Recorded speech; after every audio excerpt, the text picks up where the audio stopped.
بسم الله الرحمن الرحيم. السلام عليكم ورحمة الله وبركاته. الحمد لله رب العالمين، والصلاة والسلام على أشرف الأنبياء والمرسلين وعلى آله وصحبه أجمعين. قال رب اشرح لي صدري ويسر لي أمري واحلل عقدة من لساني يفقه قولي. فقال الله تعالى في كتابه العزيز: أعوذ بالله من الشيطان الرجيم، والعصر إن الإنسان لفي خسر إلا الذين آمنوا وعملوا الصالحات وتواصوا بالحق وتواصوا بالصبر. صدق الله العظيم. Muslimin muslimat yang dirahmati oleh Allah, di dalam satu hadis yang diriwayatkan oleh Imam Ahmad dalam musnadnya, bahkan Al-Imam At-Tabrani dalam Mu'jam Awsat, dan hadis ini dinilai sahih oleh para ulama muhaddisin. Satu hari Nabi SAW pernah bersabda, khamsun man fa'ala wahidatan minhunna kana dhaminan 'ala Allah 'azza wa jalla. Kata Nabi SAW, ada 5 perkara, ada 5 amalan, ada 5 benda. Man fa'ala wahidatan minhunna, sesiapa yang melakukan salah satu daripadanya. Ada 5 benda Nabi abang, dia tak buat semua, dia buat di antara salah satu tu. Mungkin 2 daripada 5, mungkin 3 daripada 5. Salah satu daripada 5 perkara tersebut bila dia buat, kana dhaminan 'ala Allah 'azza wa jalla, maka Allah akan jamin dia di hari akhirat esok. Tuan-tuan, apa maksud jamin ni? Jamin ni maksudnya Allah kesian kat dia. Jamin ni bermaksud Allah akan selamatkan dia. Kana dhaminan 'ala Allah 'azza wa jalla. Yang pertama kata Nabi SAW, man 'ada maridan, iaitu dia menziarahi orang yang sedang sakit. Dia dengar sahabat-sahabat dia dengar ahli qaryah dia, adik-beradik dia terlantar kesakitan dan sebagainya. Dia tak cakap banyak, terus dia pergi ziarah. Terus dia pergi ziarah. Dan ini di antara salah satu benda yang Allah jamin di hari akhirat esok. Walaupun nampak ringan, tetapi inilah benda yang sangat bernilai bagi orang-orang mukmin. Yang kedua kata Nabi SAW, kharaja ma'a jinazatin, yang bermaksud iaitu orang yang mengiringi jenazah. Dalam arti kata yang lain, orang yang memudahkan urusan jenazah tu sampai ke liang lahat dia. Kita boleh tengok di Mekah, lepas habis solat jenazah, pakat berebut angkat apa dia, pegang keranda. Kadang-kadang duk angkat pegang keranda tu, kita pun tak kenal dia. Maknanya orang nak meninggal tu, jenazah tu, kita pun tak kenal. Tapi tak pakat duk berebut pegang pasal apa?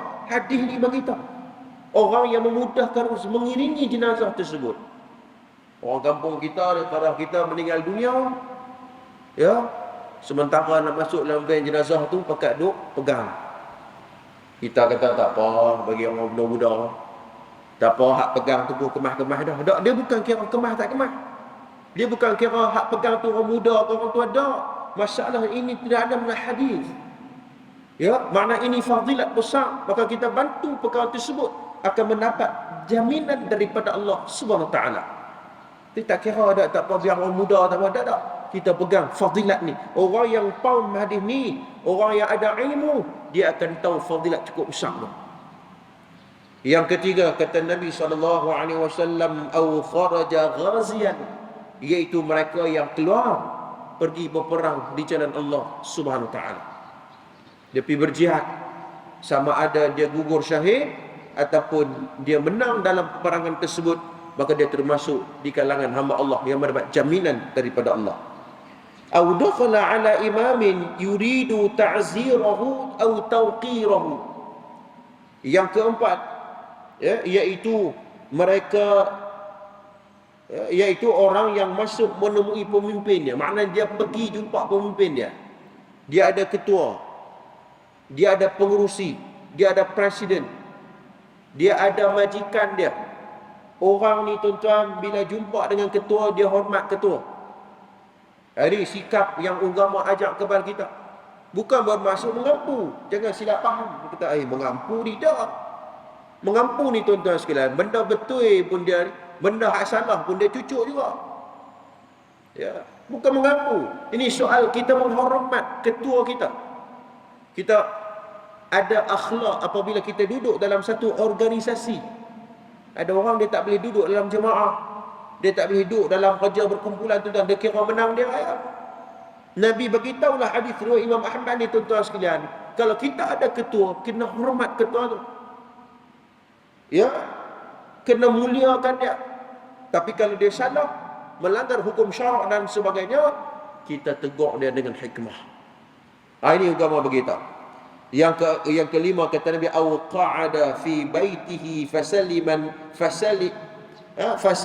nasu minhu wa salima minan nas. Yang terakhir kata Nabi SAW, iaitu orang, ya, yang duduk di rumah, yang mana orang ziarah dia, orang mai rumah dia, sehinggalah orang selamat daripada keburukannya. Dan berarti kata yang lain, dia orang mai ziarah rumah dia, orang rasa selamat. Selamat daripada kejahatan lidah, selamat daripada kejahatan tangan dan sebagainya. Ada orang bila orang mai ziarah rumah kita tuan-tuan, habis cerita buruk orang ni semua keluar. Tak mau. Cerita buruk kau semua tutup. Kita cerita benda hak baik-baik saja. Sebab tu Nabi beritahu dalam hadis ni, ya, dalam riwayat Imam Tabrani dalam Mu'jam Asad, tuba liman malaka lisanahu wa wasi'ahu baituhu wa baka ala khati'atihi. Dalam riwayat yang lain, riwayat Imam Tabrani, Nabi sebut berbahagialah orang yang bisa mengendalikan lisannya. Dia dapat kawal lidah dia tu. Orang mai rumah dia, dia jaga lidah, tak mengumpat, tak mengata dekat orang, tak mengeru domba, tak tucuh bagi berapi lagi permusuhan dan sebagainya. Dia jaga, tuba liman malaka lisanu, dia jaga lidah dia. Maka orang macam ni akan mendapat jaminan daripada Allah Subhanahu wa taala. Walaupun kita tak buat kelima-lima, kita ambil di antara salah satu pun, termasuklah dalam hadis riwayat Imam Ahmad ini. Mudah-mudahan mukaddimah yang ringkas itu memberi manfaat yang banyak kepada kita, insya-Allah. Betul sekalian. Kita sambung pembacaan kitab kita pada pagi subuh ni, Talbisul Iblis, karangan Al-Imam Ibnu Jauzi rahimahullahu taala. Betul sekalian, pada pertemuan yang lepas kita dah cerita bagaimana disebut sebagai poin yang terakhir, iaitu golongan tipu muslihat iblis terhadap golongan batiniyah. Itu mereka menafsir Al-Quran dan Hadis menurut tafsiran batini. Kita dah cerita, dan ini beberapa cabang-cabang dalam kepercayaan batiniyah, termasuklah Ismailiyah, ya, Sab'iyah, Babakiyah, ya, Muhammirah, Qaramitah, banyak. Dan hal ini semua tercetus daripada satu kelompok besar yang disebut sebagai firqah batiniyah. Apabila para ulama mengkaji bahawa firqah ini dia termasuk di kalangan Syiah ni. Syiah ni banyak tuan-tuan, dan dia termasuk dalam kelompok tu. Kita pada bahas pada pertemuan yang lepas. Baik. Pada pagi ni tuan-tuan buka surat 163. Kita pergi jauh sikit. Sebab dalam perbahasan lepas, seperti mana yang kita sebut sebelum ini, maka dia hanya menceritakan contoh-contoh yang sama saja. Contoh yang sama maknanya dia hanya mensyarahkan benda yang sama saja. Baik. Muka surat 163, bab yang ke-6, iaitu muslihat iblis terhadap ulama.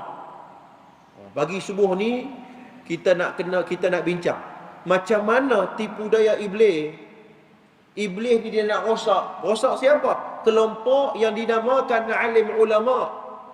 Dia ulama pun tak terlepas dengan bisikan syaitan.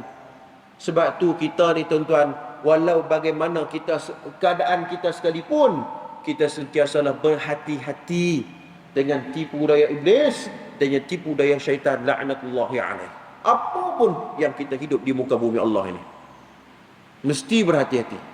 Baik, kata Ibnu Jauzi, ketahuilah bahawa muslihat iblis tatkala menyusup ke dalam diri manusia melalui beberapa jalan. Ni iblis ni tuan-tuan, dia tak boleh pergi tang ni, dia pergi cara kau ni. Dia tak boleh cara ni, dia pergi plan B, plan C. Yang penting hamba Allah mestilah dijahanamkan, mestilah masuk ke dalam neraka Allah SWT. Macam-macam cara.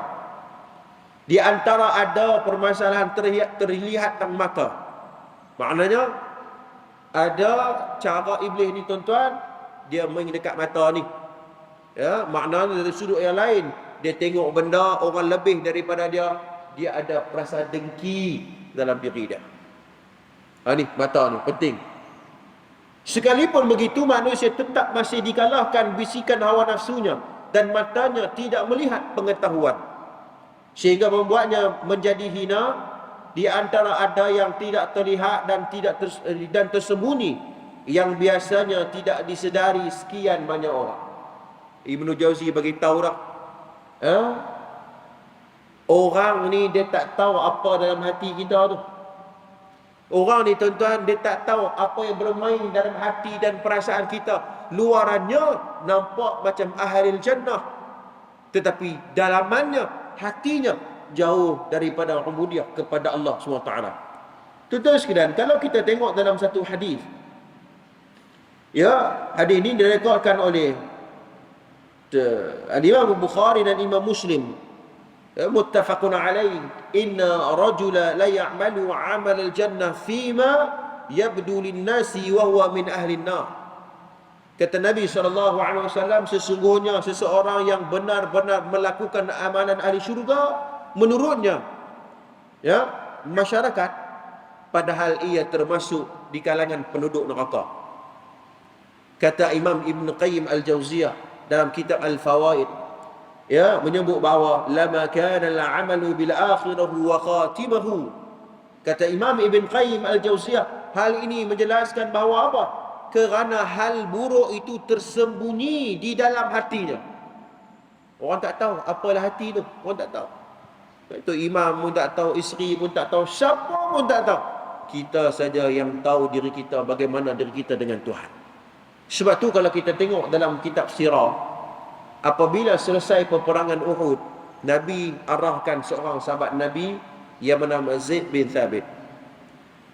Nabi arah, ni Zaid, hang tolong pergi tengok Ustaz. Kalaulah jumpa ada apa dia seorang sahabat, saya tak ingat nama sahabat tu, ya, kalau jumpa dia, kirim salam dekat dia. Waktu tu mujahidin Islam ada yang ramai yang gugur syahid dalam peperangan Uhud. Maka Zaid bin Thabit ni tuan-tuan, tugas dia tolong tengok muka mana sahabat Nabi ni untuk dikebumikan. Kemudian Nabi beritahu, suruh pesan kat sahabat ni, aku bagi salam kat dia, kirim salam kat dia. Maka dia mendapat salam daripada Rasulullah. Maka Zaid bin Thabit pun dia kalih seorang ada cedera dan sebagainya. Jumpa seorang ni tuan-tuan, oh dia dah, yang ni lah sahabat yang Nabi beritahu tadi ni. Maka Zaid bin Thabit beritahu apa? Wahai saudara, Rasulullah sampaikan salam kepada kamu. Maka sahabat Nabi ni tuan-tuan kata apa? Sampaikan salam aku juga kepada Nabi SAW, dan ingat aku pesan kepada sahabat, jika sekiranya Nabi masih hidup dan para sahabat masih hidup, tetapi Nabi dihina, kata sahabat, Nabi dihina, Nabi diganggu dan sebagainya, maka kalian tidak akan selamat di hadapan Allah. Oh, dia cukup jaga Nabi ni. Kalau sahabat masih ada, Nabi duk kena kacau lagi, hampa tidak akan selamat di hadapan Allah SWT. Ni sahabat Nabi ni, sebagai riwayat mengatakan bahawa hampir 70 tusukan pedang dan juga tombak yang ada depan dia. Maka dia gugur syahid. Zaid bin Harithah mengadu, beritahu, ya Rasulullah, sahabat Nabi yang jawab salam ni, dia telah gugur syahid. Nabi beritahu dia ahli syurga. Sahabat Nabi ni, Nabi kata dia masuk dalam syurga. Kemudian Zaid bin Thabit Jumpa ada seorang lagi, dia ni nyawa-nyawa ikan juga. Dia termasuk dalam kumpulan mujahidin, ya, termasuk dalam kumpulan yang bersama dengan Ghazwatul Uhud, ya.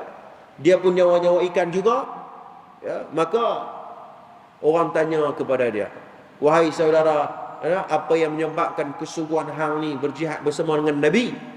Maka jawab lelaki ni, wallahi demi Allah, aku keluar berjihad ni, berjuang ni, sampai hampa tengok aku jadi macam ni, bukan disebabkan kerana Rasul dan Tuhan. Ini dia kata, ini poin yang saya dah sebut. Bukan disebabkan demi Tuhan dan demi Rasul, tapi disebabkan untuk menjaga nama baik kaum aku, kata dia. Disebut macam tu di hadapan para sahabat. Padahal dia dah teruk dah, nyawa-nyawa ikan. Aku berjuang disebab nak kekalkan nama baik keturunanku. Kemudian para sahabat melihat keadaan begitu, dia tak sanggup menghadapi kesakitan, dia ambil pedang, dia cucuk diri dia dan dia bunuh diri. Wal'iyadzubillah. Ini disebut dalam riwayat yang sahih dalam kitab Ar-Rahiqul Makhtum Mubarak Furi. Kemudian para sahabat mengadu cerita itu, kisah itu kepada Nabi. Ya Rasulullah, hari kami pernah lihat ada seorang sahabat Nabi, dia mengadu dan dia berjuang bukan kerana Tuhan dan Rasulnya, tapi dia berjuang kerana apa? Untuk menjaga nama baik keturunannya. Kemudian dia bunuh diri. Bagaimana keadaannya ya Rasulullah? Nabi kata, dia termasuk di kalangan ahli neraka. Hak tadi syurga. Hak tadi sahabat Nabi ni syurga, Nabi kata. Nombor 2, dia ahli neraka. Kenapa?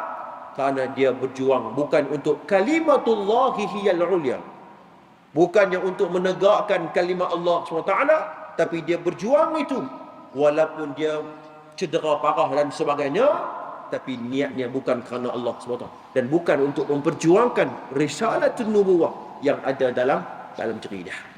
Muslimin, muslimat yang dirahmati oleh Allah, cerita tu saya nak bagi tahu bahawa kenapa saya datangkan cerita itu. Itu membuktikan bahawa agama Islam ini sangat mementingkan zahir dan batin. Zahir, luaran. Tapi dalaman itu, tuan-tuan, hanya Tuhan saja yang tahu. Bagaimana hati dan perasaan kita dengan Tuhan. Bagaimana perjalanan kita menuju Allah SWT, itu dipandang oleh Allah ya Azza wa Jalla.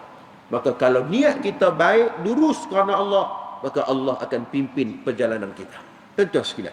Baik, kemudian kata Ibnu Jauzi lagi, kami mengisyaratkan beberapa tipu daya iblis agar dengan menyebutkannya boleh mengingatkan orang-orang yang dibuat lalai oleh iblis. Sebab jika harus disebutkan atau satu persatu dari beberapa jalan ini, tentu akan berpanjangan huraiannya. Maka Ibn Jauzi ni, tuan-tuan, dia berumai beberapa poin-poin penting.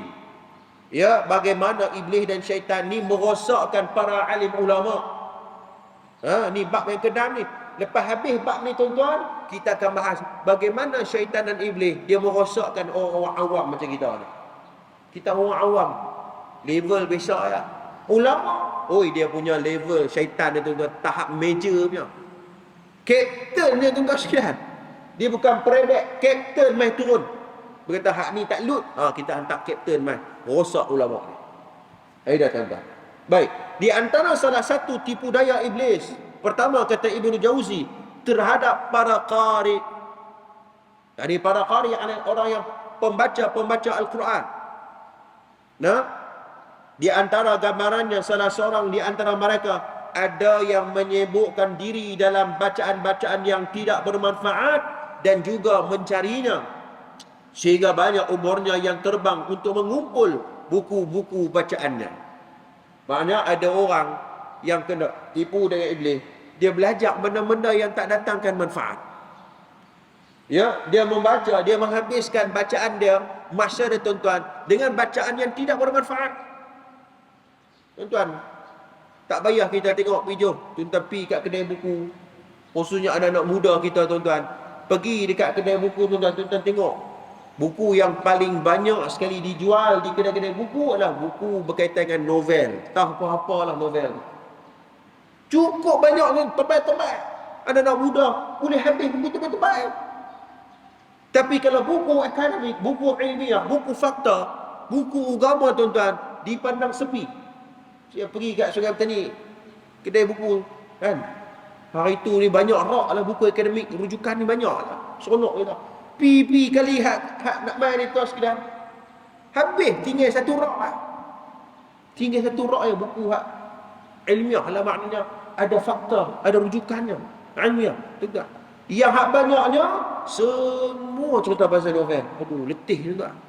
Nak kena tunggu pesta buku bangunan. Nak kena pergi Pustaka Darussalam ni cukup cantik. Pustaka Darussalam ni Syah Dana tu cukup cantik. Ni bukan saya dapat. Ni saya nak promote kedai buku ni, maknanya kita pergi cari buku-buku yang bermanfaat. Tu saya nak buat.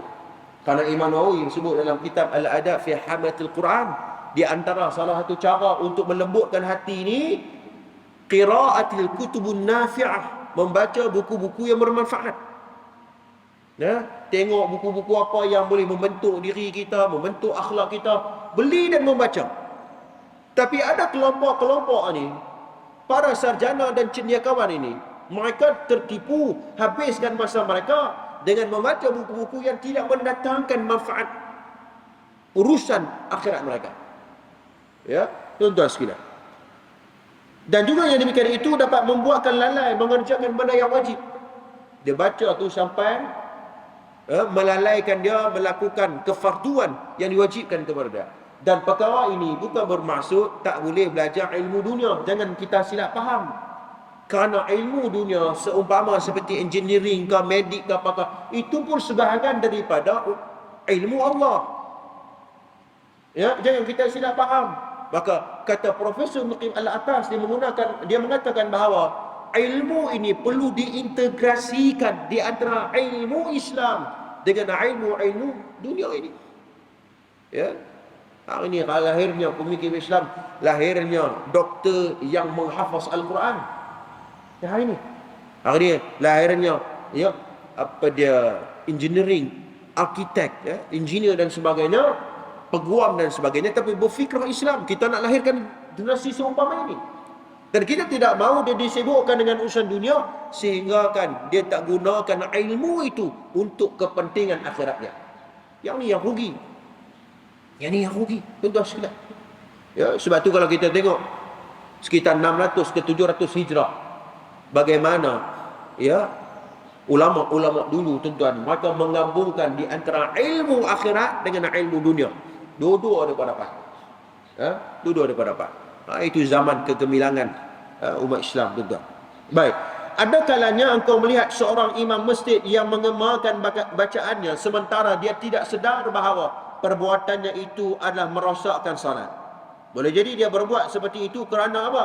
Ingin mencari kemasyhuran. Oh, ni pembaca Quran, dia pandai baca Quran, sedap baca Quran tu. Tapi dia baca Quran bukannya apa? Bukan kerana Allah, tapi nak habaq kata suara dia sedap. Itu dia, tuan-tuan. Nak habaq kata suara dia sedap, ada. Dia main terlintas tu. Nah, maka boleh jadi dia berbuat kerana untuk mencari kemasyhuran, agar tidak dianggap sebelah mata saat berkumpul dengan para ulama dan saat dia belajar dari mereka. Orang pandang dia tu hebat, orang pandang dia ni alim, orang pandang dia ni pakar baca Quran dan sebagainya. Kita tak mau ada panggil begini. Suatu kata Ibn Rajab Al-Hambali dalam kitab Jamu wal Hikam, dia mengatakan bahawa apabila perasaan yang tidak ikhlas itu datang kepada kita, itu kadang-kadang kita tidak boleh menghalangnya, dia datang sendiri. Ibn Rajab mengatakan bahawa hendaklah cepat kembali kepada Allah SWT dengan mengucapkan lafaz astaghfirullahalazim. Cepat-cepat istighfar. Kalau kita duk layan, yang tu yang jadi rosak niat kita, tuan-tuan sekalian. Maka andaikan kamu berfikir, tentu mereka akan tahu bahawa yang dimaksudkan adalah menghafaz Al-Quran, meluruskan bacaan, memahami dan mengamalkannya, lalu berbuat apa yang bermanfaat baginya, membersihkan akhlak, kemudian menyibukkan diri dalam ilmu syarak yang dirasai lebih penting, sungguh merupakan kelainan nyata jika dia mensia-siakan waktu dalam perkara-perkara yang kurang penting. Maknanya, kata Ibnu Jauzi, ya, ada orang yang dia sibuk menghafaz Al-Quran, tetapi dia tidak menghidupkan isi kandungan Al-Quran. Tuan boleh faham, tuan, ini dua individu yang berbeza. Ada orang dia hafal Quran, tapi tak ada perasaan cinta pun, ataupun dia tak menghidupkan isi kandungan nilai yang terdapat di dalam Al-Quran. Dia tak memahami pun, hafal Quran tebuk pi ke mana pun dia ingat, tapi tak faham, kata Ibnu Jauzi. Yang kedua, dia tak beramal, kemudian dia tidak mengambil manfaat daripada hafalan-hafalan dia hafal. Rugi tuan-tuan. Dan tidak membersihkan akhlaknya. Kita boleh tengok ada orang yang hafal Quran tapi akhlak teruk. Minta maaf saya sebut, saya duduk dalam lingkungan ni. Nah, apa yang Quran 30 juzuk, perangai tak mengamalkan apa yang dia hafaz. Maka sebenarnya kata Ibnu Jauzi rahmatullah alaih, dia tertipu dengan belitan syaitan. Kata tak apa, aku hafal Quran. Hafal Quran pun tak selamat lagi. Sebab tu dalam kitab Tarbiyatul Aulad karangan Hujjatul Islam, Imam Al-Ghazali rahimahullahu taala, walaupun ilmu yang tinggi tidak menjamin keselamatan lagi di hari akhirat esok. Tak jamin. Walaupun ilmu banyak, tak menjamin keselamatan kita lagi. Sehinggalah kita beramal dengan ilmu yang kita ada. Kita beramal dengan ilmu yang kita ada dan menyembuhkan diri dalam ilmu syarak. Maknanya dengan Al-Quran dia faham nas-nas agama. Dan dia meninggalkan waktu-waktu yang tidak bermanfaat dan perkara-perkara yang kurang penting. Ini Imam Ibnu Jauzi bagi tahu kepada kita bahawa khususnya pada golongan disebut sebagai golongan qari. Qari makna pembaca Al-Quran. Orang yang memahami Al-Quran, orang yang dia kerti baca Quran tu, dia pandai hafal Quran, tapi belum tentu menjamin keselamatan dia. Muslimin, muslimat yang dirahmati oleh Allah Subhanahu Wa Taala. Tuan-tuan, saya rasa takat tu dulu perkongsian kitab kita pada pagi subuh ini. InsyaAllah pada pertemuan akan datang kita baca sikit lagi berkaitan dengan tipu daya iblis terhadap qari. Kemudian kita masuk subtopik yang baru, bagaimana tipu daya iblis terhadap golongan ahli hadis. Ahli hadis pun kena. Nanti tengok lagi kitab ni. Ahli hadis, hak dok mengaku ahli hadis pun kena dengan dia. Hak dok mengaku ahli fiqh pun kena dengan tipu daya iblis. Hari penting. Sebab tu kita ni tuan-tuan, orang awam, kita nak kena tengok, tak mau kita termasuk dalam kelompok-kelompok yang kena bohong dengan iblis ni. Kita tengoklah arus perdana pada hari ini di media sosial. Kita tengok, dia kata alim hadis, dia kata alim fiqh, dia kata alim akidah dan sebagainya, tapi rupanya kena bohong dengan iblis, kena tipu dengan iblis. Akhlak itu tuan-tuan sekalian.